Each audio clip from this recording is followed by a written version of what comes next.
ladies and gentlemen, children, or actually no children, actually. It's a terrible idea.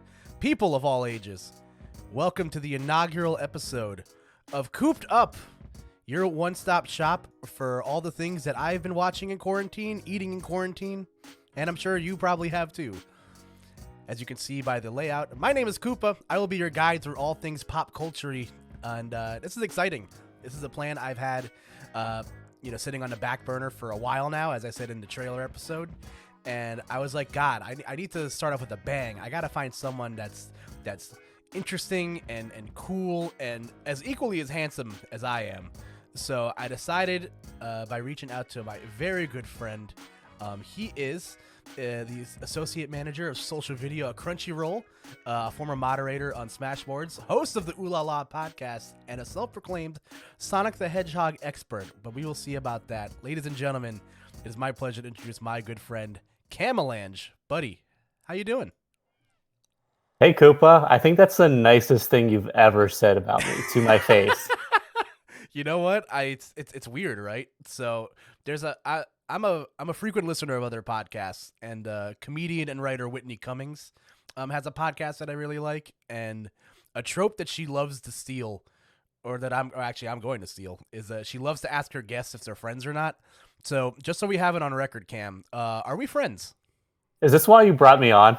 Yeah, it's just me trying to reassure myself.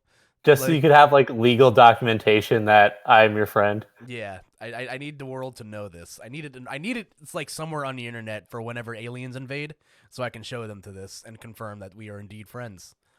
You could just Fairly Odd Parents me and take that clip I just said of, did you bring me on here to just have legal documentation that I'm your friend, and just clip the part where I said I'm your friend, and then that's all you really need, right? So I don't actually have to say it. My name is Camalange, and I steal from my mom's purse. Classic. Too bad Butch Hartman sucks, but anyway. I know. Oh, dude, it's one of the many realizations I've had over the last year, but that's neither here or there. But so this is an idea that I've had floating around for a while, and this past year has been it's been something, and one of the things that's been taken from a lot of us is the ability to, hang out with our friends and talk to our friends, just in general. And you and I have known each other for quite some time. We've been friends for, I think it feels like forever, honestly, but we've only really known each other for the last 5 or so years, it feels like. Yeah, it's pretty wild. First of all, I'm honored to be the first guest on the Koop'd pod. Our friendship, I feel like I feel like it was kind of streamlined. It was initially we had met at a Super Smash Brothers tournament in New Jersey. Yes. And we both played Sonic T Hedgehog. Yes. And, initially, I feel like that first encounter, it was just we were just oh, hey, we both play Sonic. And not too much came from it right away. But then we had each other on Facebook, and you made a status about anime, and then it was pretty much downhill from there. And now, before we know it, a few years later, you're one of my closest friends, and you've I think it's crazy how much our friend group has evolved, and that because it's kind of just started as people I knew from middle school and high school, and over the years, we just kept adding to it, and it's amazing that you were so far removed from that initial culture of our friendship, but it feels like you've been our friend for ages. It's truly seamless. Yeah, I totally agree. It's it's so weird because like we said, we met at a Smash tournament, and I'm gonna be real, I don't even remember how I don't know if I just approached you because we both played Sonic or something like that. It's one of those things where I don't remember our first real interaction, but then as as with most people in the Smash community, you gravitas towards people that they might play the same character as you, or they live in the same area as you, and you at the time you lived in New York and I lived in New Jersey, so we would frequently cross streams at a lot of stuff. And then it wasn't until, we added each other on Facebook, and then I was watching a particular anime that you're very fond of, and I think I might have that screenshot still saved on my phone somewhere. I'm sure it's somewhere. It's somewhere on the internet, but Yeah, so then it was like, okay, like now you've moved up a bracket of friendship because I'm like, oh, this guy like likes a lot of the same shows that I watch, so that's cool. And then I think the moment that solidified for me that like you and I were like on a collision course to be friends forever is when we I think I made you might have made a status about, I think you saw Real Big Fish in concert, and I made a comment about how I was like, oh, yo, that's like one of my favorite bands. And then you're like, oh, yeah, it's like one of the bands I've seen like multiple times. And the other band you listed was The Wonder Years. And I was like, oh, shoot, that's like actually one of my favorite bands. So like you moved up from a guy that I just like casually knew from Smash tournaments to a guy that I casually knew from Smash tournaments with great taste in music, which obviously like moved you up leagues. And obviously, we started frequenting more time together. You stayed at my house for events. I crashed at your place often whenever I would be in the city. And yeah, now Snored a lot. Yeah, pretty much. A lot of sleepless nights playing Sonic Dittos, unfortunately. Why did we do that? I don't know. We've grown. We were young, naive, 24, 25. No, you're 2 years older than me? I think so. Yeah, something like that. Yeah, so you were a naive. I was a naive 23-year-old. You were a naive 25-year-old, and now we're I should have known better, probably. Yeah, but it is funny how like, like I think about that because I know the first time we met was that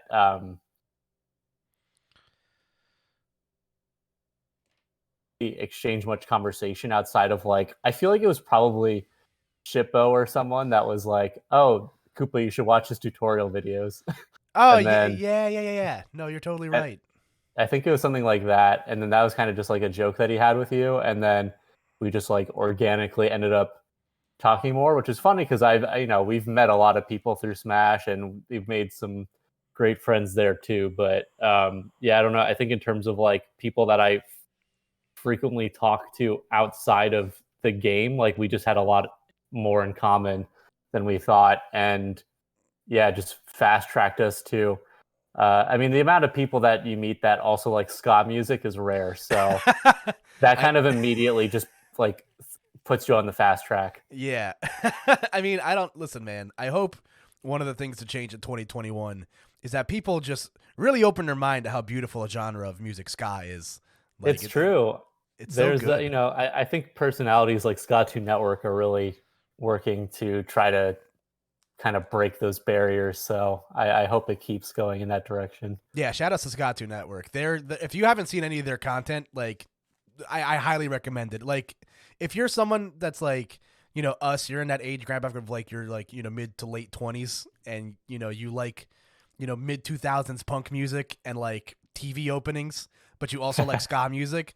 Like it kind of encompasses like a lot. It encompasses about like 65% of my personality. And it's like, I don't remember the first video I watched, but I just remember it was like a hyperfixation for a couple of weeks. And I'm like, yo, this is absolutely fantastic.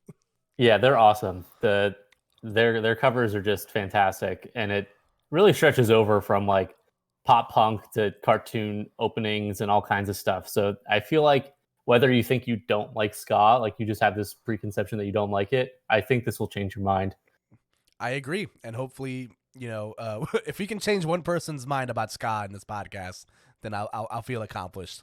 And then worth it. Yeah, and then I can retire. But as much as I would love to sit here and talk about ska for hours on end, that is not what we're here to talk about. So this is an idea that I've had for a while, and obviously because of the happenings of this past year, with the coronavirus pandemic still at the time of this recording, being a major issue, obviously a lot of us are stuck at home. You're obviously back at home on the East Coast, which makes recording this much easier. And I'm obviously at home, my home in New Jersey, and I've been such a homebody that like obviously with a lot of people, people are trying to find ways to keep busy and stuff like that, whether it be with games or TV or movies and stuff like that. And something that I realized about myself and like in past years until this time is that I'm a terrible consumer of media. Like I think it dawned on me when I got my Nintendo Switch year in review, and it told you like, yo, what your most played games were, like how many games you played this year. And I played for the first time, I think 26 games in 2020.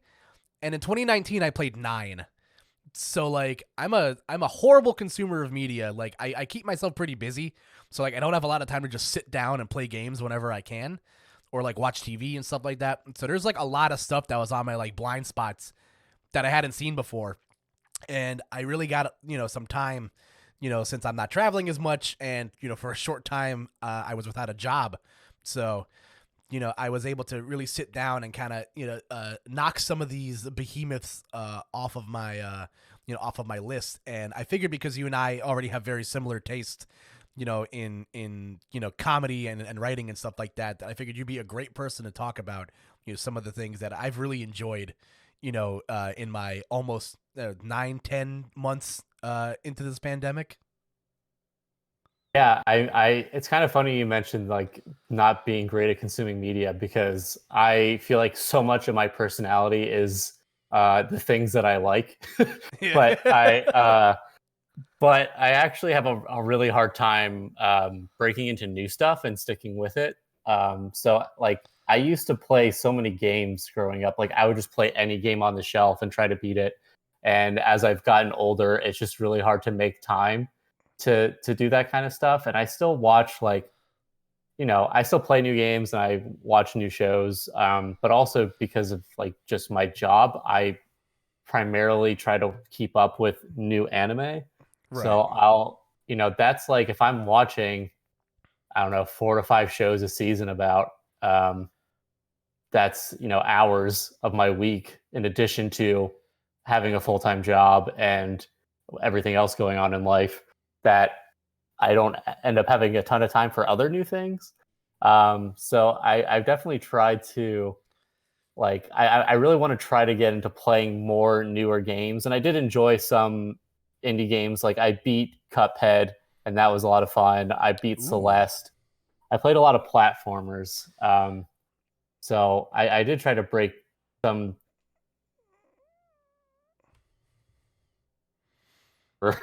probably like a year or so old. Wow. No, that's awesome. But yeah, so like I think we'll get into it. So how this is gonna go is I have sent Cam some pre-disclosed questions, and it's just some fun general like banter, that people like to talk about in quarantine. Like everybody's constantly looking for new shows to watch, and I feel like every couple of months there's like a new like there's a sort of new thing that's like kind of sweeping the Netflix top 10 or like whatever your frequently watched in Hulu is.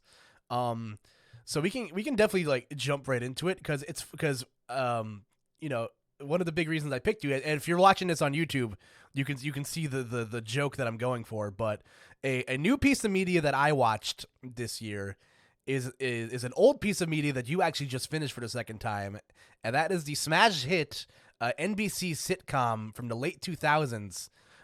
That's not Parks and Rec or The Office or 30 Rock, and that's Community. So you mean it wasn't a smash hit because it wasn't any of those 3 shows? Well played. Dude, it's crazy to me. So I remember exactly like the circumstances of why I started watching this show. So I just gotten laid off from my job last March. And what I like to do when I watch TV shows is that I like to alternate. But like obviously, I like to alternate between genres, so I don't like stale myself out. Like I just watched The Sopranos for the first time earlier, like last February or March. I started watching it. And I I was like, oh man, that show was really good, but I'm like really sad. So like I need something that's like that'll like make me feel not as sad right now. And I think there was someone I followed on Twitter that they quote tweeted one of their Halloween costumes, which was the Greendale human being. And they were like, oh, Community's on Netflix, by the way, so if anybody's looking for like a good show to watch. And I was like, oh, you know what? I've always heard really like good things about Community from the people that have watched it. Like our friend group has seen it, and I'm pretty sure you guys have mentioned it in passing like multiple times. So I was like, you know what? Enough people that I respect their opinions really like this show. So I'm going to sit down and give it a shot. And I can always tell how good a piece of media is by how bad it ruins my sleep schedule. And like peak Community, like those first 3 seasons, it fucked me up, dude. Like I was like, oh, I'll watch like one episode before bed, and the next thing I know, the sun's up, and I'm like, oh fuck, like that's not good. So I, like, I, what? I was the same way with my rewatch too, because I like especially, and I'll dive a little deeper into this later. I don't want to distract too much from like your experience with the show, but when I was watching it, I think by the time I got to season two, I like had to watch like I would just be like, I'd watch 4 episodes and it'd be like 2 a.m. I'd be like, okay, I should just like go to bed. But then I'd be like, oh, but this is the next episode. And I like, this is a good one. And that's like every episode of season two where I'm just like, I can't stop watching. Yeah, I think it was season 2 that really like that ruined me. Like season 1 was good, and like but like most season 1s of shows, like obviously like take time to like set up these characters, and I was Right. I was already like familiar with Joe McHale from The Soup, like, and Ken Jeong from The Hangover and John Oliver and such like that, retrospectively from other media. But like I outside of like that one cameo in Spider-Man Homecoming, like I was not very familiar with Donald Glover. Gillian Jacobs and Allison Brie were not people that I have like heard of or watched before, and I just know that Chevy Chase is an asshole, which obviously we'll probably play into later. But yeah, I was watching the show and I was like, wow, like this is it felt so I can't really describe it, but it just felt like a hug, like a really good hug. And No, I absolutely agree. It's obviously I'm biased because this was my rewatch of the show, so I already kind of knew what I was getting myself into. But it was interesting to revisit it because like some context about this show and why it's personal to me is that um, when the show came out, Sean, who's a mutual friend of ours, and I've been friends with Sean since middle school. When Community was coming out, we were both looking forward to it because we had known, like you said, The Soup. We knew Joel McHale. We were fans of Donald Glover from Derek Comedy, their YouTube channel, nice. and like there's a lot of big names in it, and we were just like, oh yeah, this looks like it's gonna rule. And so I actually, with Sean, we both watched episode one the day it aired on cable television. Oh my god. Um, yeah, and we watched it every episode when it came out ever since, and it very quickly became my favorite show. And it's just there's something about it that I think is really special in the writing and the acting. Like the cast is perfect. First of all, like they just play their characters so phenomenally. But I think part of like what makes that show so comforting, especially on rewatch, is one, like I grew up with it. It was one of my first like syndicated TV shows that I really kind of got into as it was happening. Like I love The Office, but I didn't actually get into The Office until like it was already at season 4 or something like that, right? Right. So being with something from start to finish is a totally new experience for like that, like for a sitcom for me. Normally it's just watching reruns. um and this show has like an overarching narrative, right? So it's cool to watch it unfold every week. But so like there's that comfort of like me and Sean talking about it all the time, and our other friends getting into it and all of us talking about it. But the actual like premise of the show itself is really important to me because those first 3 seasons is like it's this idea of finding your second family. Yes. And I think that is something that always speaks to me at a level with, I mentioned earlier about these friendships that have grown and evolved since I was young, and to now, like we keep adding people and all these wonderful things. But kind of like the obviously Community is much more exaggerated, and it is Yes. like the relationships can be toxic at times, which is part of the entertainment. But like the idea of the table and like how much it hurts to not be at the table is like it's kind of funny because obviously it is like also symbolic of their codependency. But it's I think about my friends and what we have, and I like how different my life would be without it, and how much it would suck to not have that support system in my life. So when I watch Community, I can't help but feel like I'm like it's like watching home videos of your friends in a Yeah. way. Or I'm just No, like, this is so comforting. Like I love these characters, I love these actors. It's hilarious. It's emotional. It's about friendship. Like it's really special. no, I totally agree with that. like I totally get you with the appeal of like, you know, the table and like how much it hurts to not have that table, and it also lays into some other things like, oh, like, you know, especially in season 2 is when things really start to pick up, because after you posted your rewatch tier list, I did go back and watch like a few episodes of season 2, and you know that's when, you know, the whole you know, Britta and Jeff arc like really picks up, and then Yep. you know, the whole thing with like, oh, Annie at the end of season 1 kisses Jeff, and Which sucks. I hate yeah, that. yeah, which yeah, I agree. Like in that's something I'll talk about when I get to like the things I didn't like about the show Yeah. when we get there. Yeah. But that's definitely one of them. But like, yeah, there's also the things like, oh, like, you know, the food in the cafeteria sucks, or like, oh, I want to be able to take a class with all my friends and stuff like that, and like, you know, integrating new people into the into the friend group, which is a big plot point with Senior Chang, obviously in season 2 and stuff like that. And Yeah, like, and that one episode with Jack Black. yes, dude, and that's another thing that I loved about the show is that, like obviously, like, you know, a lot of these people are, you know, feel like they're kind of at like the peak of their fame. Like I think at the same time Allison Brie was doing Mad Men, which is like a show I've never seen before, but I know it's been the people that I talked to that have seen it like really like it. And Yeah. Yvette Nicole Brown, obviously, like of Drake Love and Josh her. fame at the time. Yeah. And Oh yeah, that was the other thing I forgot to mention when we started the show. We're like the woman from Drake and Josh is in this. That rocks. yeah, ooh, that's nice. Yeah. Ooh, that's nice. Yeah, but like it's such like and obviously, you know, if you haven't seen this show, if you want to watch it, number one, we'll be spoiling a fair bit of it, you know, to properly talk about it. But like, if you like if you're interested in Community, it is on all 6 seasons are on Netflix. I don't know if they're on any other streaming services. I watched I watched it on Hulu. It's on okay, Hulu. yeah, so it's on Netflix and Hulu. You know, it ran from 2009 to 2014.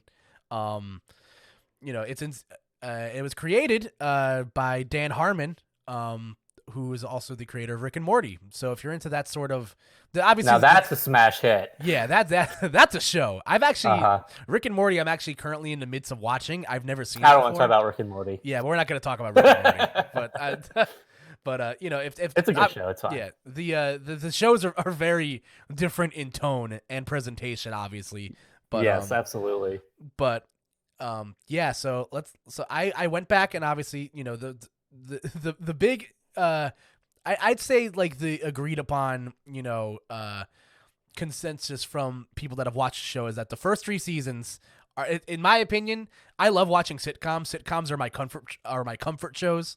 Like I watch a lot of them, and I've watched a lot in quarantine. But Community, like the first 3 seasons of Community are some of the best like scripted television I think I've ever seen. Like, yeah, I it's totally so good. agree. It's the writing is awesome, and it's just like to get to, you mentioned that I made a tier list, and my tier list of the show is season 2, season 1, season 3, season 6, season 5, season 4, and we'll go a little bit into detail. But those first 3 seasons is, I thought when I was going to rewatch it that I was actually going to put season 3 as my number 1, because at the time of watching it, I like thought it was just incredible, and there's just some excellent standout episodes. Like, was it Remedial Chaos Theory, Yes. which is like one of the most famous episodes of the show, and Yeah. it was just critically acclaimed. I think it won an award for its writing too. Yeah, if you're familiar with that one GIF of Donald Glover walking into a room with a pizza and everything's just falling to shit around him, then that's that GIF. And when I felt complete as a person when I finally watched that episode and I could like understand that GIF in context. Yeah, it like really made me feel like a better person.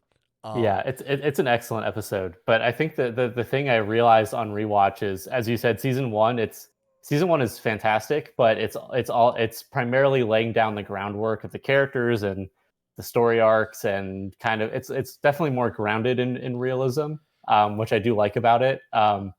Season two, though, like takes everything and runs with it, just like sprints, and produces some of the funniest episodes, some really touching episodes, and it's just like back-to-back hits. I cannot think off the top of my head right now like an episode in season two that like wasn't just excellent. And I just felt like it completely nailed the feeling that it was going for with the show. And season 3, I still really like season 3. There's some amazing episodes, but I felt like in my rewatch there were some episodes that didn't really do it for me, like the ping pong episode, and then the story was, at this point in the show, like the meta humor had gone completely like up a notch, and I felt like the show was completely up its own ass, which as a fan, like, and especially when I was growing up watching it, and part of the reason I liked season 3 so much at the time was I was like, oh, I'm being rewarded for having watched every episode. And like I'm in on the jokes. It's like very inside baseball, and it's really entertaining. But I feel like as like a standalone piece of media, like season 3 is a lot harder to enjoy if you haven't like already like religiously consumed season 1 and season 2, which, you know, I think is definitely of like, I don't disagree with that approach necessarily. Like I think it's enjoyable for the fans, but I feel like it's just as far as a piece of media goes, season 2 is just like you can just jump in. You know who you can figure out who the characters are about, right? What they're all about, what's going on, and it's just a blast from start to finish. And then, of course, the thing that we haven't mentioned yet is that season 4, which is at the bottom of my tier list for obvious reasons for those that have seen the show, is that basically, without going too deep into the drama, there was a fallout with Dan Harmon, and rightfully so. Honestly, I can't really blame NBC for their decision. I think Dan Harmon's, I agree. Yeah, I think he's come a long way since then, but yeah, at the time he was just not in a good place, not a great guy, and was removed from the show. And it's pretty tragic because the original plan from what Dan Harmon had shared with fans was that the show is only intended to be 4 seasons. It's because it's supposed to be like 4 years of college. Right. And the last season, the 4th season, was handed off to completely different showrunners. And it was what became known as the gas leak year. And it was just kind of, the shining moment in season 4 is the episode written by Jim Rash. I think it's like Basic Anatomy or something like that. I think Abed is like he's trying to find a date for the dance or something like that. No, it's the one where they swap bodies. Oh, that's the one. Okay. Yeah. Because Troy is going to, like, he has to break up with Britta. But oh, that's right. Yeah. That was that episode was fantastic. That's like a top 10 episode of Community, but like every other episode of season 4 is like a bottom 12 episode of Community. I think there's 13 episodes in the season. But it's not good. And then unfortunately, not to like throw anyone under the bus, but I think it's really hard to pick up a show with such a vision and dedicated fandom and just be thrown into it at like what's supposed to be the last season and be expected to deliver on all these fronts, and it just doesn't, unfortunately. So Dan Harmon does return for the last 2 seasons, season 5 and 6, and season 5 is like trying to basically pick up the pieces, and there's some great episodes in there too, but it doesn't quite reach, at this point, this show is kind of a shelf what it used to be. Cast members are leaving left and right. Chevy Chase leaves. Donald Glover leaves. And then I felt like season 6, the reason why I actually put season 6 over season 5 is that both season 5 and 6 are both kind of reboot seasons in their own right. Right. So there's certain continuity even between those 2 seasons that don't carry over. But I felt like season 6 was overall, like the tone and consistency was overall higher. Even though there wasn't any specific episode that I was like amazed by, I felt like I was overall enjoying the vibe of the show more than I was with season 5. So it's definitely a bizarre show to be a fan of because there's so many like asterisks where you have to be like, this show is great, but you have to know this, and this. Yeah, there's a fair amount of caveats, and also the problem with season 6 is that I believe the show got canceled after season 5, and there was a time where I think I even remember reading about this when I was in like college or something, but they were having problems like finding a studio to like pick up the show, and it got picked up by Yahoo Screens, I believe. Yep. Which was Yahoo's attempt into getting into the streaming wars at that time, and they had season 6 of Community. And then that was it. I haven't heard anything from Yahoo Screens since. I'm pretty sure, I don't remember the exact details, but I'm pretty sure that season 6 of Community like bankrupted Yahoo Screen. Yeah, which is because they kind of put all their eggs in that one basket, and Yahoo Screen just wasn't doing well as a whole. And once season 6 ended with Community, I just don't think anyone ever talked about Yahoo Screen ever again. Yeah, because like from what I can tell after watching the finale of season 6 is that it felt like that, like, because obviously the big trope is the joke is that Abed, I forget when Abed starts doing the 6 seasons in a movie gimmick. I think that's also season 2. Yeah, that I think sounds it starts about in right. there. Yeah, I could be wrong though. Yeah, so like obviously it's very ironic that like Community ends after 6 seasons, and because it feels like they were maybe trying to set up for a 7th season. I might have read that somewhere, but by that point, like you said, the problem with ensemble casts like this is that people come and leave, like you said. Donald Glover left, Chevy Chase left, and Yvette Nicole Brown leaves. She's not in the 6th season. I totally forgot that she wasn't in season 6 until I went to rewatch it, and then they like had to mention why she wasn't there in the first episode. I'm like, oh shit, this is really like half the cast is just gone. Yeah, and like obviously, a lot of the people that everyone cares about is still there, but like, the problem is that obviously, they try to pick up that chemistry with other places. Like they try to pick up the Troy and Abed stuff with Annie and Abed, and it obviously doesn't stick as well because Donald Glover and Danny Pudi, they have such great chemistry like on screen. It's absolutely sure. absolutely fantastic. Every single like end slate with them laughing, Troy and Abed in the morning, or are in morning. Like it's just it kills me every time. And like even with Chevy Chase, like Chevy Chase's comedy with Jeff, and like just being Pierce is a great character. Like feelings about Chevy Chase aside, like Pierce was like such an interesting dynamic to the ensemble. Yeah, like obviously you think of the Dungeons and Dragons episode, which like hasn't aged well since then, even after watching it a second time, but like it really was like it's what's funny, I didn't actually rewatch that episode in my rewatch because Hulu took it down.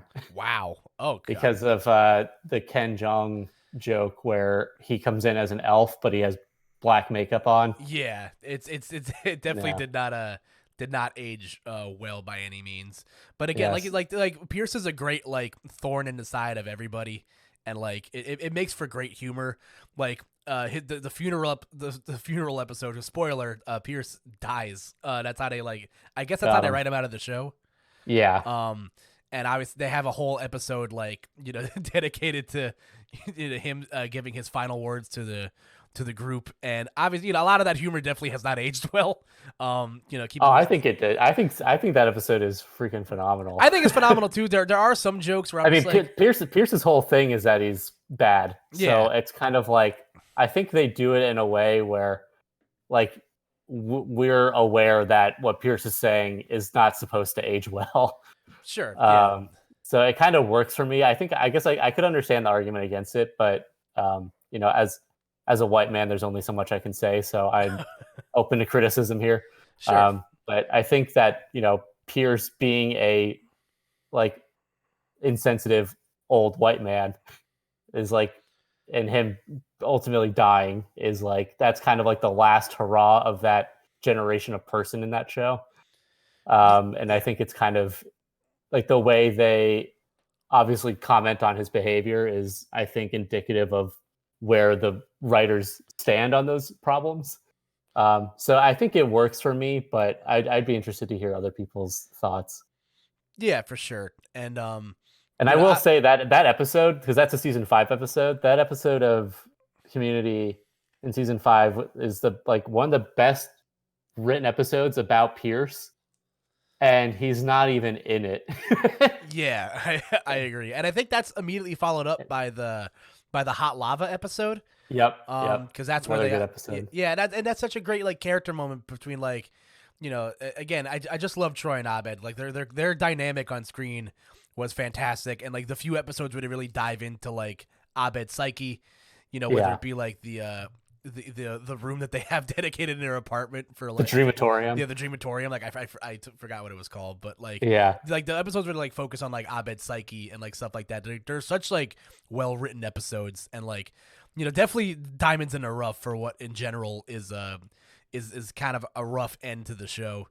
Yeah. But also and he gets to date Brie Larson like for a That's few true. episodes. Like There's so many people in the show I would be watching like, oh yeah, like John Oliver's in it. Hilary Duff's in it for an episode. Yeah. Like And as far as the main cast goes, we haven't even mentioned Gillian Jacobs. She's excellent. Like she's hilarious.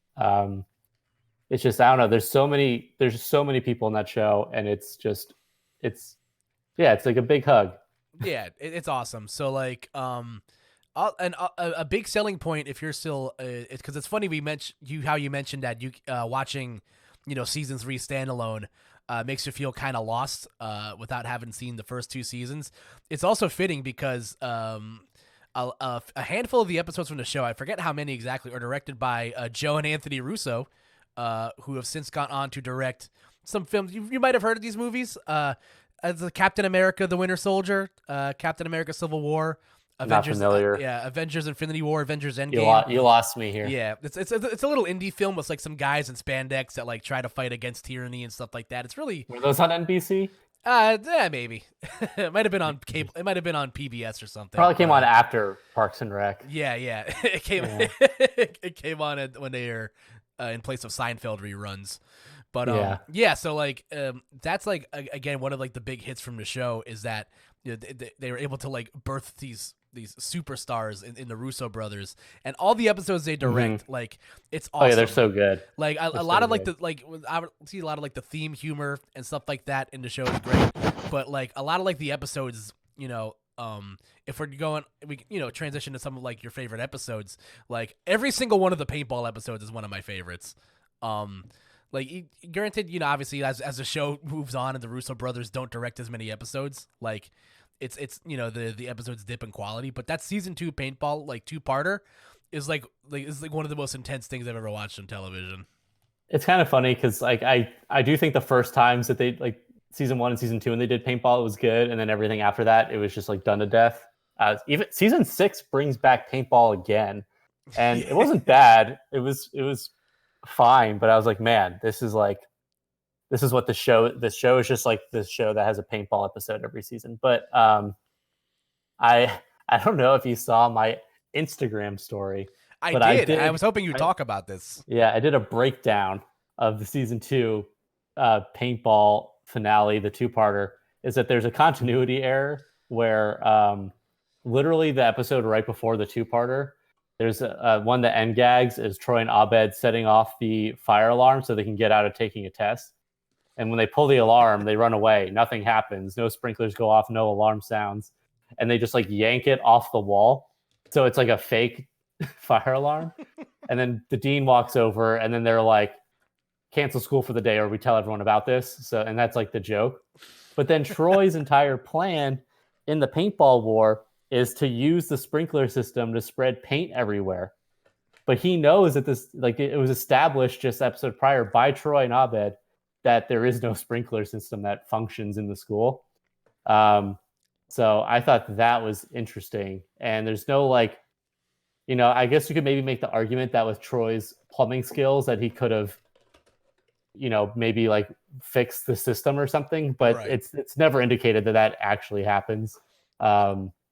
And I never noticed that until rewatching it. So there's my elitist take for you. But also another great cameo is the HVAC teacher as John Goodman with a ponytail. Dude, yes, I love John Goodman. Yeah, it's so funny, and obviously we mentioned Jack Black, but yeah, like I went back and watched a lot of season 2 just to see if I shared the same opinion as you, and I agree. There's a lot of great episodes in there. Like that's a Community definitely like hits a lot of like the same like tropes every season. Mm-hmm. Obviously there's a paintball episode almost every season. There's a Christmas episode. There's a Halloween episode every season. The Halloween episode in season 2 is the one where like everyone like the zombies. Yeah, the zombie episode, which is awesome. Yeah, that's the one with the claymation Abed Christmas special, I believe. Oh yeah, season 2 has the claymation episode. Yep. Yeah, so like that's what I love about the show is that it wasn't afraid to to take those risks. There's the fundraising episode where Britta and Annie argue over how to like raise like money for the school and stuff like that. Yeah, that was, and then it just devolves into a cat fight. Yeah, it That was One of the last things I'll say about the paintball thing is that in season 4 they try to bring it back, and of course it's just like a mess of an episode. And then, right. but Abed has a line where he's like, "We finally found a way to make paintball cool again," and I'm just like, "This sucks. I hate this. I'm so upset." Like the lack of self awareness here is astounding, especially when it's coming from Abed Nadir, who is, you know, self awareness incarnate. But Yeah. That was yeah, another episode that I really loved is where Jeff wants to surprise Abed with a Pulp Fiction themed birthday party. my dinner with Abed. Yeah, it was so good. Abed Like, is just like what a fascinating character. I just think like one of the best written characters I've seen in a show. He's just so interesting, and I feel like without Dan Harmon, the kind of core of Abed was lost in season yes, 4. I agree. Like there was moments where he felt like Abed, but there is like out of all the characters in season 4, Abed just didn't feel right. And I think it just really comes from somewhere deep in Dan Harmon's psyche that makes that character special. No, I agree. He was awesome, and I guess before we do move on to some other highlights and stuff. The show obviously is not without its controversy, as we said. Right? Yeah. Like obviously one of the big storylines is that so the big gist of the show is that Jeff Winger is a lawyer. That like I think he never finished college, or he was like one course shy of graduating college or something. I forget what the actual like trope is. I think it's just that he had made a fake degree. I don't even think he went to school. That's what it was. So like Yeah. he ends up enrolling in community college and stuff like that. So he's a much older character. I think he's like in his like early to mid 30s when he's in the show. And Yeah, I know by the end of like by season 6 or something, it's like he's 40 years old, because there's an episode in season 5 where he like the GI Jeff episode where he like has an existential Yes. crisis because he realizes that it's his 40th birthday or something. Yeah, so like that's a big plot point, and obviously there's a romantic contention between him and Britta, and that's a big focal point in the first season. Which leads to a great joke in the season 2 premiere when they all find out that they like did it on the table during the paintball game. Yeah. And everybody like freaks out. But in the season 1 finale, Britta Britta announces that her love for Jeff, and then as Jeff leaves, he ends up sharing a kiss with Allison Brie's character Annie, who is a college freshman, like a straight college freshman. So she's like 18, 19 years old. And it's just one of those things where like rewatching it, I'm just like, ugh, like watching it for the first time. I don't know how you felt It's about grody. it. Yeah, it's bad. It's bad. Because I think like when I was watching it as a high school student watching it, I didn't make the connection like how old Jeff was supposed to be in the context of the show. So I just thought it was like kind of weird that he kisses Annie, because I'm just like, oh, she's like the youngest, but I don't really know. Also, I'm in high school, so I don't have like a good frame of context for things. But as a grown man watching the show and like knowing everything about like the canon of the show, I don't like that plot line at all, and it's like something that persists throughout like the entirety of this series in like weird ways. And I think there's even a point where there's a line where they like mention that Annie's like 20 now, like later in the show, to try to make it seem less creepy, I guess. I don't know, but because obviously they get older each year, but it still didn't sit right with me. I didn't like it. He's like twice her age, and when it's like it feels very grooming because she's like 18 when she like first crushes on him, and I'm pretty sure she's 18 when he kisses her. So not the biggest fan of that storyline. And then he's a jerk to her like the next couple of episodes, like the season 2 premiere. He's like, Annie's tries to write it off completely. Yeah, it's bad. Yeah, and obviously the show tries to mend those fences, but like it's just it feels icky. That's obviously not a great point of it, but And obviously the Dan Harmon stuff is bad. There's YouTube videos that cover this in great depth. If you want to just watch look up like Dan Harmon, Chevy Chase, and you'll find a lot of good stuff. Yeah, it's pretty great. The Chevy Chase voicemail is it's legendary. It's worth a listen. I'll say that much. No, but in general, like despite all that, I love this show. Like it was absolutely amazing, and I felt a lot of those same feelings that you felt, watching it episodically, as it was airing on cable. And I have the added benefit of binge watching it, and I finished it very quickly because, like I said, this show kept me up at night. I would just be watching. I think the entirety of season 2 is what set me off the deep end.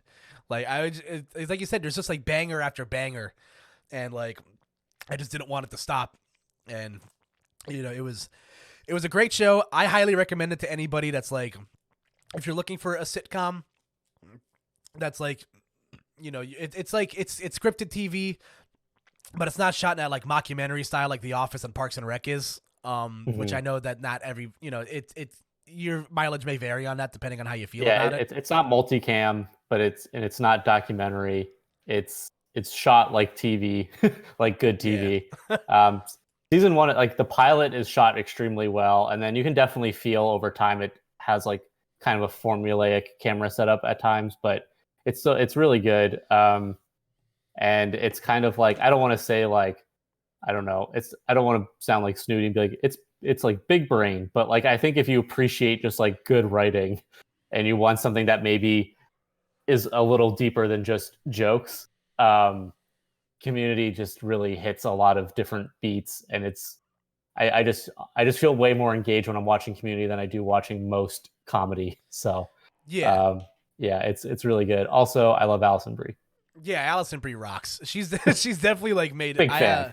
Yeah, huge fan. I've actually watched I watched a couple of episodes of Glow after the fact just to like see what the show is all about, and like I don't know how I necessarily feel about it right now, but Alison Brie rules. So I'm a fan. And like a lot of these guys go on to do like not just Alison Brie, but a lot of these people go on to do Donald Glover is like way more famous than he ever was when he was on Community. Yeah, obviously the artist now formerly known as Childish Gambino. Right. Danny Pudi goes on to do DuckTales, which leads to a great Larry King interview if you haven't seen that episode. Larry, I'm on DuckTales. it's so funny. And like obviously like Joel McHale. Gillian Jacobs was in Love, the Netflix series, which is really good. Joel McHale does the Tiger King behind the scenes interviews. Yeah, Ken Jeong has gone on to he's a judge on The Masked Singer. Dude, like he's everywhere. It's been so long since I watched cable TV, but now that I'm home, it's just on. And Ken Jeong is on like every game show ever, and honestly, good for him. Make that money. Yeah, like he's definitely moved on past his Leslie Chow days from The Hangover. Because he had his own TV show for a while, and like we didn't delve into a lot of the other side characters because there's some great ensemble cast characters. Yeah, here. Also, thing about Community is that there's just too many characters to really go. It would take us like this. That could be an entire podcast. Yeah, it could, and but Ken Jeong is fantastic. The character of Chang is it goes places, and I love it. There's a good joke in season 6 where they like have to explain to the new characters that Ken used to be like that Chang used to be their teacher, and he is like, used to be your Spanish teacher. He's like, yeah, and frankly, I haven't been properly utilized since. It's so funny. And obviously he has that great moment where he's like goes into the vent with the monkey promptly named Annie's boobs. Yeah, which is a funny like gag, I guess. But classic. But before we completely wrap up the Community talk, one thing I want to circle back on is I'm pretty sure my memory is correct about when the six seasons in a movie comes from. It's season 2. It's the bottle episode where Annie is trying to figure out where her pens are going. Yes. And they have and it like keeps cutting back. And one of the fake flashbacks is Abed being really into the cape and like caping Jeff's lunch, and Jeff being like, it's going to get canceled or something like that. And Abed just runs off screaming, 6 seasons in a movie. Yes. and of course, now the Community has had its 6 seasons. Season 6 ends with a hashtag and a movie. And I just hope that one day we see that come into existence, because that would be like the proper send off for the show. It's awesome because like even a lot of the cast has said that they'd be willing to do it.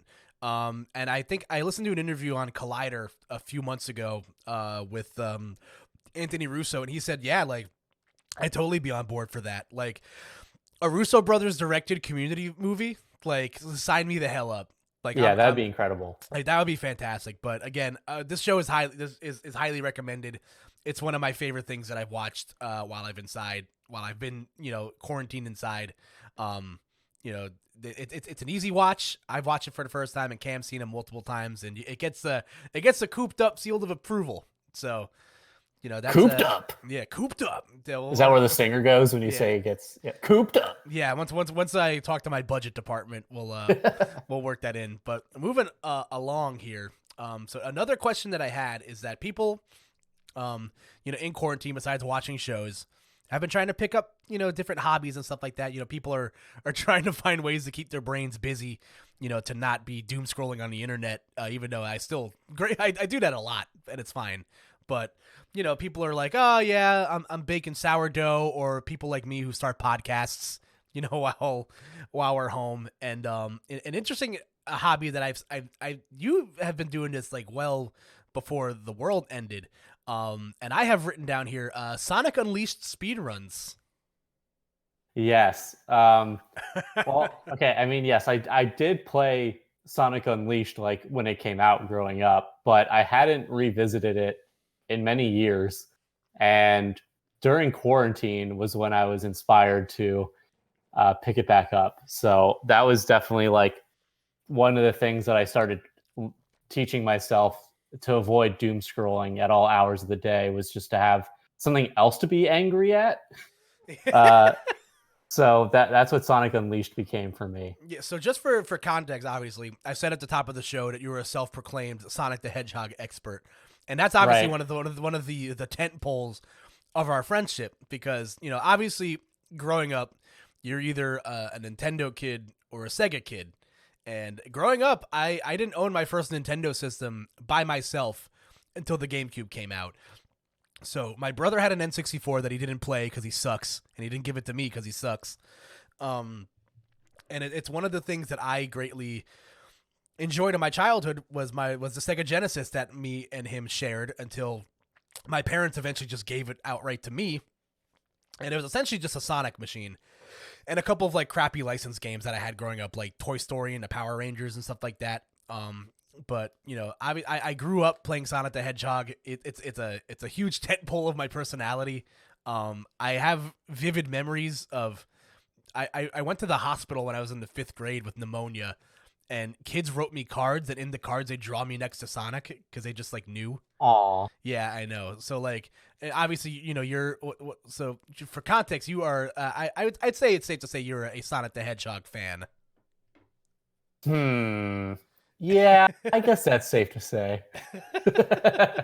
I will say one thing you didn't credit me as at the top of the show was that I got 5th at Collision 14 and also 1st at Smash with Bay 4. So I'm a little offended. I'm just gonna put that. That's true. I do have to put some respect on your name. You at your time were pretty good as a Super Smash Brothers competitor.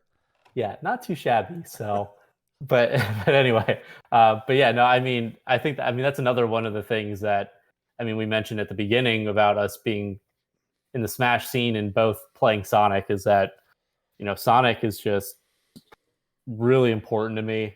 Always has been. What's funny is you mentioned like being a Nintendo kid or a Sega kid, is that I guess one of the perks of having divorced parents was that my parents had different consoles. So I actually was very lucky in a sense. Not lucky that my parents were divorced, but I was lucky to have exposure to a lot of different video games, and that helped me cope. And I really loved Nintendo. Like I was definitely a Nintendo kid, still am a Nintendo kid. It's a big part of like what I'm about. But what's funny is that I resonated so much more with Sonic the Hedgehog as a character and as a franchise than I did with like Mario or Zelda. Or Pokemon was a close second. I still love Pokemon, and Pokemon is really foundational to me as well. But Sonic was always just like a character that I loved, and I grew up playing Sonic on Sega Genesis, and I watched the cartoon shows. I read the comic books. I would like go to Giant with my grandma as a kid, and I would always pick up one of the Sonic comics in the magazine section, and I looked forward to that every time.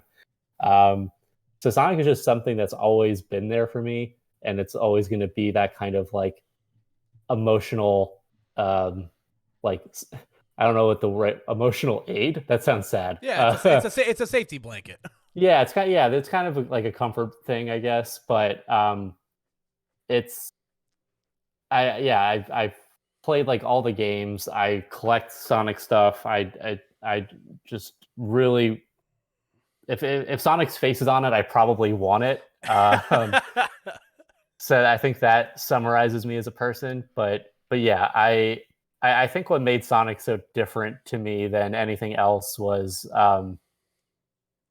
you think about video game characters, especially at the time, like in the '90s, like early '90s, and Pac-Man and things like that being like kind of the first video game characters that became popular. Yeah. Sonic was like a full-fledged person. Like Yeah. he had a personality, and they had like, I mean, I could go. I'm not going to because it'll take way too long. But I could go on for hours about just like how fascinating the history of the conception of Sonic the Hedgehog is, like what went into designing him and making him. But a lot of thought and care went into this design and to make him a marketable success, and clearly it worked. But I think like what made him stand out was that there's a heart to him. Like he was a person, and you kind of knew what he was about, and that he was cool, but he was also like a good guy, and he cares about his friends, and he talks. Like think about all the like iconic characters that came from that area that are primarily just silent protagonists. But Sonic, like, you know, originally voiced by like Jaleel White. Jaleel White, Steve Urkel. But it's like there was way more media to consume about Sonic and around Sonic as a kid, and I think that really made me way more passionate about him, because it was just like, oh, like I can kind of get behind what this is about. Like Mario, like I love Mario games. I'll always play the new main title Mario games and like Mario Karts and stuff, but I don't actually care about Mario. Right. Like I don't give a shit about Mario as a person. Like he's just the insert for a good platforming game. I care about Luigi, but that's neither here nor there. But like Sonic is like, no matter what situation that you put Sonic in, whether it's a bad game or a good movie or a bad movie or whatever it is, like I'll always be interested because I want to know what they're going to do with Sonic, because I care about him, and I don't really feel that way with like, you know, most other video game characters from that era. And even Pokemon, as much as I love Pokemon, like Pokemon is more about the personal experience of like catching the Pokemon and raising them and things like that, and like having your favorite Pokemon. But you know, I'm not like passionate about Ash Ketchum, right? Like there's not that same it's a different kind of dynamic with the media. But that's just my long-winded way of saying that Sonic the Hedgehog is cool. Also, Sonic the Hedgehog 3 and Knuckles was a game that I played religiously as a child, and I revisit it maybe like once every year or so, just play through it, and it's still, I think, one of the greatest games ever made. And I think if not for that game, I probably would not still be as crazy about Sonic as I am now, because Sonic's definitely had ups and downs over the years. But like, I think that game just has influenced so much of my like taste in things that it's just like almost foundational to my interests, because of how like defining that game was for me. And I really think it's just like such a masterpiece for the platforming genre, and I'll never ever get tired of that game. No, for sure. It's a phenomenal game. And it's funny. So like, you know, like we were talking about, obviously Sonic has had his twists and turns and stuff like that as things. Sonic Unleashed is a very twisty game. Yeah, so like obviously Sonic Unleashed was, you know, your big one of your big quarantine hobbies. Like you said, you posted a bunch of speed runs of the day levels, and stuff like that. And if you're not familiar with Sonic Unleashed, which I'm shocked because that game is widely even like if you don't like Sonic is so relevant in the zeitgeist, especially now because he had a feature film that was one of the highest grossing movies of 2020, which is hysterical. I cannot wait. I cannot wait to be in the timeline where I have to hear someone say, and the Oscar goes to Sonic the Hedgehog. I might fall into a coma. That's gonna be the crowning achievement of my life, I think. But anyway, continue. Yeah, but so Sonic Unleashed came out in 2008, I believe. It came out for the Xbox 360, the PlayStation 3, as well as the Nintendo Wii. But that game is drastically different than the HD versions. I think the Wii version was also on PS2, which is funny. Yeah, that game that was actually my first exposure to Sonic Unleashed for the longest time. And wow, boy, that was a game. Yeah, what's funny is I had it for both the Wii and Xbox. No, for Xbox 360. So I played both Unleashed and Unleashed. Yeah, I'm glad that I'm so happy that people like Unleashed is like an agreed upon community like term for the game. Right. Like the games are very different. Like so obviously in Sonic Unleashed, you play as the titular character Sonic the Hedgehog. Yeah, he's this guy who wears shoes sometimes. All right. Yeah. Hopefully most of the time. Yeah, oh boy. I don't want to see your Google search history. Me neither. But so you obviously play as Sonic the Hedgehog, and then what Sonic games have struggled to do, especially since the games like moved into the 3D era, is like find a gimmick to try to like shoehorn in. You see it a bit with Sonic Heroes, where like it's Sonic, but you're playing with a flying companion and a power companion, and you have to traverse the levels and stuff such that way. Sonic Colors introduces the Wisps, which is like has been a stayed upon concept, especially in the newer games. But that's a different story for a different day.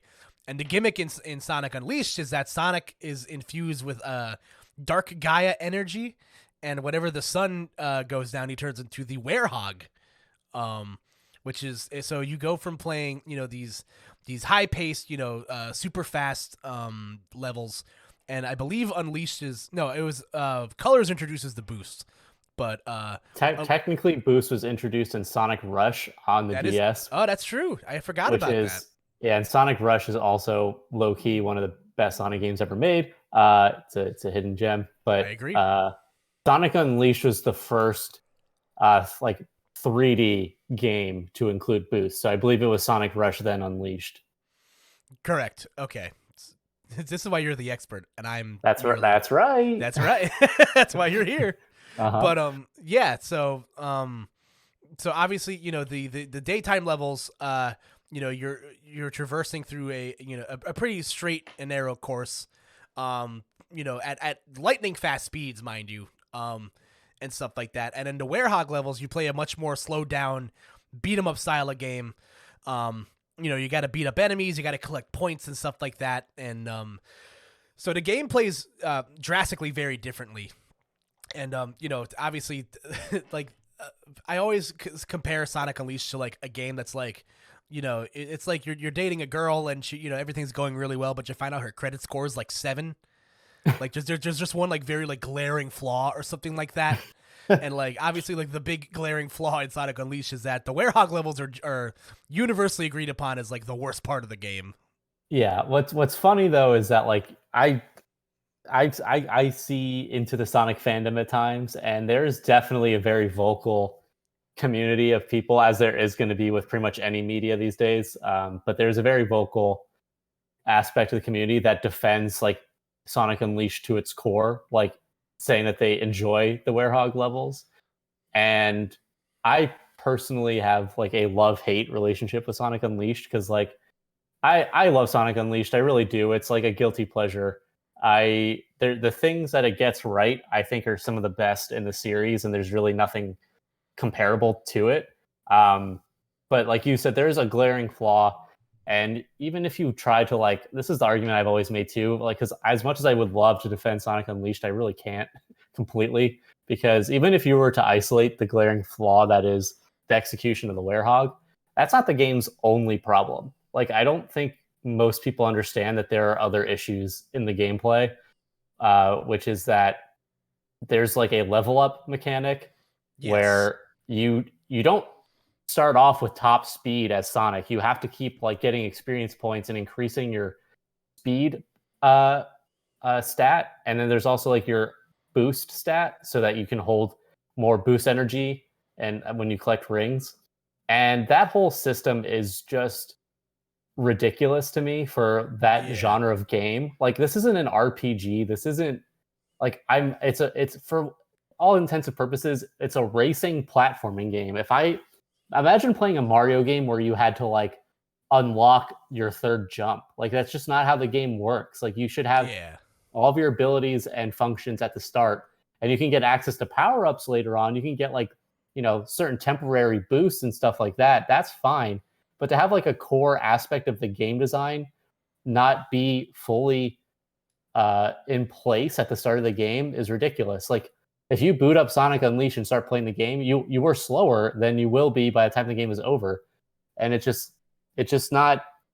I just think it's a dumb idea that it's just like there's too many cooks in the kitchen in this game, where even with the werehog problems, there's a lot of other elements like the level up system. There's the tornado levels with tails where you're just doing nothing but pressing buttons that show up on screen, which, like, it's not terrible, but again, like, why not make it more interesting and more engaging? Like, you don't even choose how you drive it. You're just pressing buttons the entire time. So that's boring. There's you have to collect all these different things just to unlock levels. Like, you need a certain amount of day tokens to play a daytime level, and you need a certain amount of night tokens to unlock those levels. There's a lot of things that just inflate the game for no reason, for the sake of making it longer and to slow you down. And it makes playing through the entirety of the game from start to finish just a drag, which is really unfortunate, because I think the aspects of Sonic Unleashed that are really good are obviously the daytime levels. Like, imagine if all the resources just went into making way more good daytime levels. I think that that opening cutscene from Sonic Unleashed alone is like one of the greatest pieces of media from Sonic the Hedgehog, I think, to exist. Oh, I like, agree 100%. It's phenomenal. The animation holds up. Like, it looks better than anything else that came out at the time. Like, the game literally is like, this weird, I've definitely mentioned this before, but this game is like this weird time capsule that was like trying to do too much with not the proper amount of technology that was out. And hilariously, now if you play this game on the Xbox Series X, it actually fixes like lag issues, like frame rate drops that the game had, which is another aspect of the game that is problematic that I didn't touch on a moment ago. But like, yeah, it fixes the frame rate drops. And it's just like, wow, this game was literally like 10 years. The engine is 10 years ahead of its time or something like that. Dude, it's so funny. Yeah, but it's crazy because like the daytime levels that don't have frame rate drops or have minimal frame rate drops, like they're gorgeous. The lighting is incredible. The 3D models are still really nice. I love the art direction, the character design. Like, Sonic looks cool. Jason Griffith's performance, it's like the best he's ever performed in any game. I love his little feeling good and little catchphrases throughout the game. It's excellent. Yeah, it's like he has an energy. Like, there's an energy when you're playing. Like, you feel like you're going fast. You feel like Sonic is like actually there, like doing the thing that you're doing. Like, I do like Roger Craig Smith, but he has a much more like kind of cartoonish way of playing it, I think.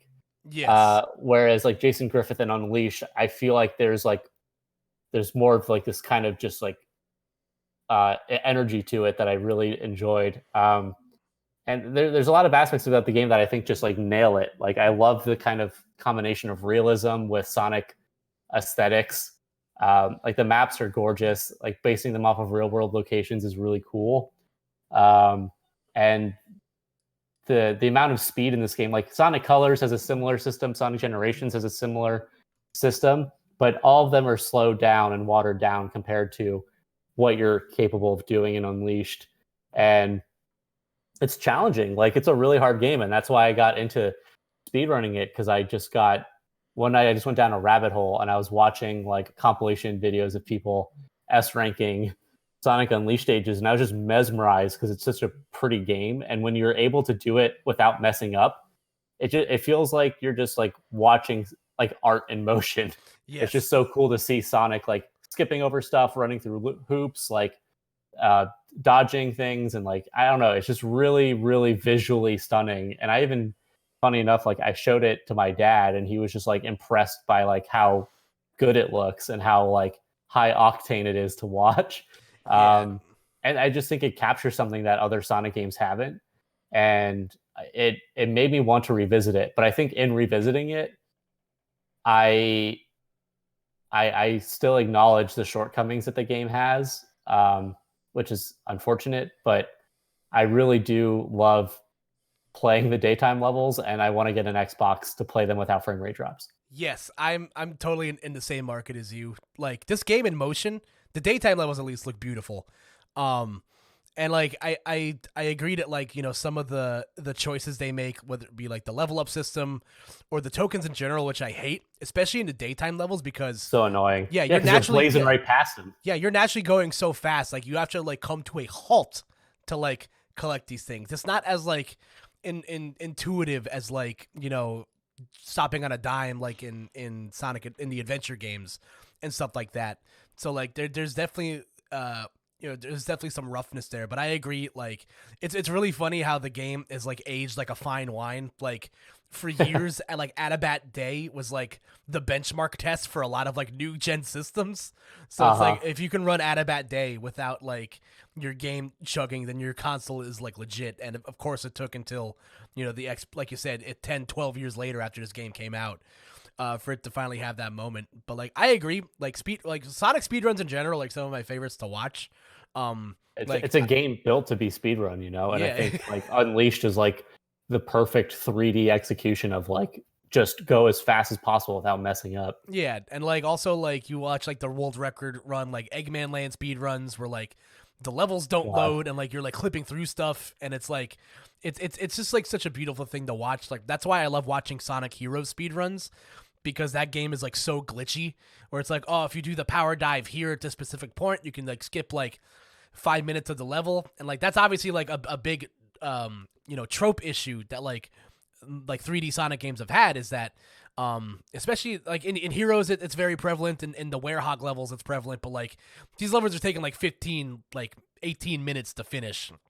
And it's like, it's you know, obviously, you know, you're slowing a game to a halt, where like it's advertised as you know, you're as speed platforming. But you know, I agree, like the game has so much charm. I love Chip as a sidekick character. I think him and Sonic have a great dynamic working with each other. I think this is one of the, at least in my memory, outside of the cartoons, like they really hammer on like the whole like chili dog thing, which like you can like buy them from shops and stuff like that for like extra experience points. Yeah, I like the chili dogs. Yeah, I don't like Chili Chip dogs. Though, but I'm glad you do. I think he's fine. Like, Fine. There's been more annoying partners in Sonic games. Like who? Charmy's pretty annoying in Heroes.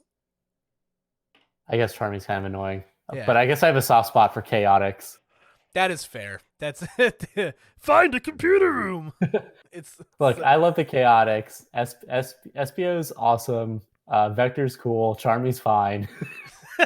Mighty was forgotten until Sonic Mania. Dude, you know, it's really quick about that. So I remember I was driving to a tournament with a friend of mine, and I think they were about to announce like they were announcing Sonic Mania Plus, and I was just like, oh, what if they like, my friend was like, what if they add some new characters? I was like, yeah, who are they going to add? Mighty and Ray the Flying Squirrel. And then he's like, dude, you're never going to guess who they added. And I'm like, who? And he told me it was Mighty and Ray. And I'm like, hilarious. No, you're fucking lying to me. Like, don't do this. I was like, I felt like, like Koop'd was there and present when that happened. That's an incredible call out. That's like the third eye opening. Yeah, I saw into the future temporarily. The funny thing about Mighty and Ray too is that they actually originate from this really obscure Japanese arcade game called like Sega Sonic the Hedgehog, and that was their first ever appearance. That's funny. And I also then love Mighty kind of got adopted into Team Chaotix when Knuckles Chaotix came out. phenomenal. I love that game, by the way. Yeah, it's such an interesting game. But yeah, like it's funny because like, and even at times like Sega Team is like, or Sonic Team has like poked fun at that. Like if you pay close attention in the City Escape levels and Sonic Generations, like they have like missing posters up for like Mighty and stuff like that, like on the walls. So like they definitely like play into their own jokes sometimes. But like so as we're recording this, by the way, which is appropriate, obviously Sonic Unleashed does this watch if you follow Cam do you have him on your YouTube and your Instagram? Is that where you have I do, yes. Yeah, so if you follow Cam, he's at Camalange on all social media. Branding, baby. That's right. You can watch his Sonic daytime speed runs. I think the first one I ever watched you do was the Dragon Road one, which was the first one I taught myself, and it was hard as hell. Yeah, you definitely you definitely started off strong, but no, it's so much fun to watch. Thanks, man. Yeah, I'm a huge fan. But it was funny. I had coworkers who would be like, "Oh, I was watching your Sonic Unleashed run," and I was like, "Oh, why?" Like, thank you, I appreciate it, but why? And they're like, "No, it's cool, it's entertaining." I was like, "Thanks." I specifically like you're talking about like the glitch. Like, there's like some really incredible speed runs for this game that are just like glitched to hell, and it's an impressive feat. I was purposely doing like I guess what you would call like S rank runs, which are playing the map as quickly as possible, but glitchless, and still trying to get the highest rank in the game, which is actually hard to do on Unleash, unlike Generations where you can get S rank pretty easily. Getting S rank actually means something in Unleashed, so being able to get like enough points while maintaining top speed and not getting hit without using glitches and getting that mark was a fun challenge, and I kind of just wanted to do that for myself because I've always wanted to. So I hope other people enjoyed it and had fun watching what sometimes took like days of me trying to finally correctly get done. Also, what I hope they bring back for the 30th anniversary game, because at the time of us recording this, it is currently 2021. Sonic is due to celebrate his 30th birthday this year. So at the time, we don't know what the game's going to be. I hope what they bring back is the doorbell sound effect for the quick time. Oh, I hope it's Sonic Forces 2. Oh, brother. As someone that's played, so that can transition us into our next little segment here, which is a new piece of media that we've consumed, while we've been home. I'm not going to talk about Sonic Forces. Yeah, mine. Yeah, but mine was Community. I can also talk about. Yeah, that was my old piece of media. So that was your old piece of media. It was my new piece of media, but another one I played twice was Sonic Forces, and boy, that was a game. That was God. Yeah, we don't have to talk on that for that long, but it was bad. But I do hope that for the 30th anniversary game, Sonic's anniversaries are historically like hit or miss. Right. You could get Sonic Generations, or you could get the Sonic Genesis collection on Game Boy. So like. It's super hit or miss. I'm not saying I want them to give us Adventure 3, but I feel like it'd be a very fitting thing. It's like, you know what? The world's ending around everyone. This is in a case of emergency moment. We got to break the glass. And I think they're too scared to make Sonic Adventure 3 because I think they realize that like Sonic Adventure 3 is kind of the last hope for them. And if they drop the ball on making Sonic Adventure 3, that would be such a huge dent in their reputation, and I think they're just scared to actually follow through on it. Like, that's straight up what I think. I agree. I would love to see like a great Sonic Adventure 3 game, and at the very least, think back Chow Garden. Why is that not a mobile app? Think about how much money they could make if they had a Chow Garden mobile app, and it like you could sync it to a Sonic game, and you could like transfer Chow and like raise them between systems and trade them with people on your phone and raise them on the go. Like that would print paper. Oh yeah, 100%. Like I spent so many hours into Chow Garden. Like I'm sure many people in our age demographic have. Oh yeah.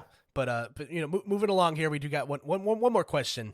I guess let me see what we got here as I open my notes back up again. Live recording, folks. This is what we got. It's the magic. Okay, so it's the last question I'll ask for you. Obviously, it's a bit of a fun question. You know, everybody's been home. The food delivery service has blown up. What's been your Uber Eats order of choice? What's your go-to thing to get? Oh man, so I'm actually primarily a DoorDash user. I'll just put that out there. Not that I have a particular allegiance as to why. I mean, both companies aren't good, but uh, but yeah, I'm mostly using DoorDash, and I gotta say, I think the one that's probably the most on brand for me right now in quarantine is Ole Ole Burrito Express, which is like the local. I think it's a local chain. There's multiple, but I don't know how far they branch out. But in the SF area, we have a Burrito Express near us, and the thing about San Francisco that you have to understand, and like the surrounding Bay Area and everything, is that you think about New York City, right? Big city, known as the city that never sleeps. You go to San Francisco, which is equally expensive, if not more expensive than New York in terms of rent. It's another big city, supposedly, and you think you're going to get like a similar experience. Well, San Francisco is the city that often sleeps and is well rested. The trains stop running at midnight. Restaurants close at like 7 p.m., which is normally when I start thinking about eating dinner. So finding something to eat at like around when I would normally want to eat dinner is kind of a challenge. And if you want a specific thing, you have to make sure that you're placing your order like before 7 or before 8, depending on when they close. And I guess I'm just a late eater. I don't know if that's like weird, but I typically don't eat dinner until like 7 or 8 o'clock. No, I'm the same. I'm the same way. Like my parents, like because I live at home, my parents like serve dinner at like 4:30, 5 o'clock, and I'm just like not hungry. My mom does the same thing. Like my mom's side, they eat at like 4 or 5, and I'm like, how? Yeah, like I'm not even hungry then. Like, how do you do Right. that? You do. But yeah, I do know you are fond of that burrito place, and yeah. when I think it was one of the years I came to visit you out there, we went to a burrito spot in NorCal that Yes. was really really good, and I have been a changed man since then. Every burrito I've had since then has failed in comparison. Yeah, that place, that's not the same one. Burrito Express is definitely not quite that level of burrito, but it's still really good, and it's hard to get a bad burrito in California, really. So Burrito Express is just like a tried and true, and they're open. They deliver until like 11 or like midnight or something like that. So they're just really clutch, and it's also my roommate is vegan, so me and him, if we want to order food together, we can like get burritos, and we know that we can both get something we want to eat, and we'll be full after. You're right. So Yeah. it's just been like a wonderful thing to get, and we do try to also support as many local restaurants as possible, especially like Black-owned businesses and stuff. So Absolutely. we do mix that into our rotation, but I can't tell you the amount of times where it'll just be like 10 p.m. and we haven't eaten yet, and we'll just be like, burritos. I've been there for multiple of those occasions. Right? It's a lifesaver. Yeah, It's a lifesaver. So, what's really funny is I just turned my friend and colleague onto it, who is an East Coast native living in California, and I was like, dude, you gotta try Burrito Express. And now he tried it. He's like, Cameron, I ordered Burrito Express twice this weekend. It's good. It's good. It's all reliable. You are indeed a trendsetter, because my go-to before, so I've been in a similar vein to your roommate. I've stopped eating red meat and chicken. I've only been eating fish for like the last couple of weeks. But before that, you were the shill for It's Just Wings, which is also just Chili's. Yes. That's true.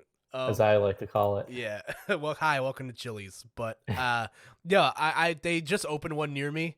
And my God, it's so good. Like, you get so many wings for like dirt cheap. They give you fries with it. The sauces are awesome. They have fried Oreos. Like, oh yeah, they definitely like are not kidding when they say it's just wings. Like, oh yeah, it's literally. I mean, like I know I was just saying that I really am trying to support like local businesses as much as I can. But one thing I really do miss is going to Chili's. And it's a chain restaurant that I legitimately enjoy. It's not a bit. I like Chili's. I think it's a good quality restaurant. And when I was ordering It's Just Wings, I was on DoorDash and I had seen it come up a few times. I was like, I haven't seen this place before. It must be new, but it looks really good. So I thought I was like supporting like a local business when I was ordering It's Just Wings. And then I got it and I was like, no joke, these are some of the best delivery wings I've gotten. Because sometimes you get wings delivered and they get like soggy or whatever from like being in the container. But I'm like, these are really good. I would definitely order this again.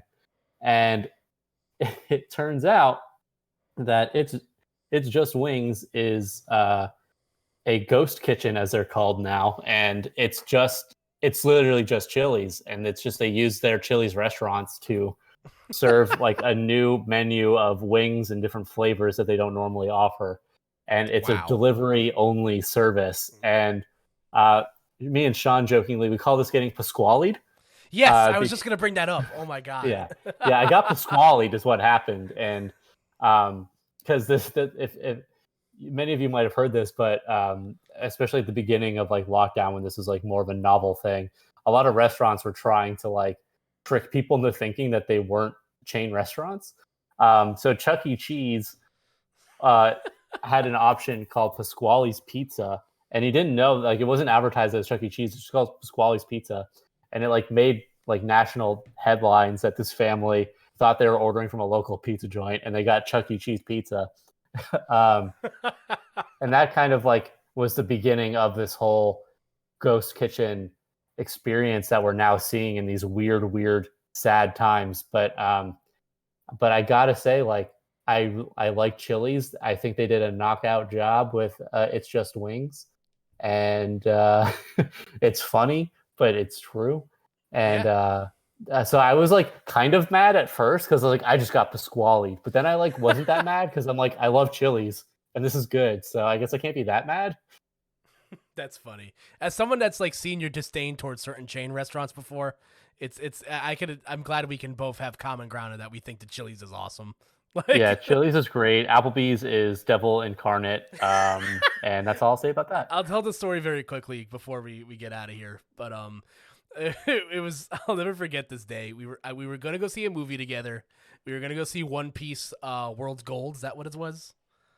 Yeah, I think we're seeing Film Gold. Gold, that's what it was. Yeah, we were gonna go see it. I was coming to New York. We were seeing it in the AMC in near Times Square. And the group we were going with was like, okay, everyone, we're gonna meet up at the second floor Applebee's and Dave & Buster's. Like, everybody, we can just meet up there. And then you text me in a side chat. You're like, can you please come to McDonald's with me? I can't stand Applebee's. And I am an admitted Applebee's shill. I unfortunately enjoy the product. I will die on this. We can't be friends anymore. No, now I have to delete the podcast. Yeah, you have to scrub out all instances of me being nice to you. Yeah. But no, so I just thought it was funny. You're just like, can we please go to McDonald's? And I'm just like, okay, that's fine. Yeah, I refuse to. It's like, I'm not a picky eater. My family actually jokes because like out of everyone in the family, I'm the most ambitious eater, which is, I guess, not saying a lot coming from a white family, but like basically I went to New York and then I just started eating anything. So my family jokes that I'm a very like, because as a kid I would only like want to eat chicken nuggets. So like, what happened to the guy that only ate chicken nuggets and now will just like eat ramen with chopsticks and like will eat like whale sushi? And I'm just like, I don't know, things happen.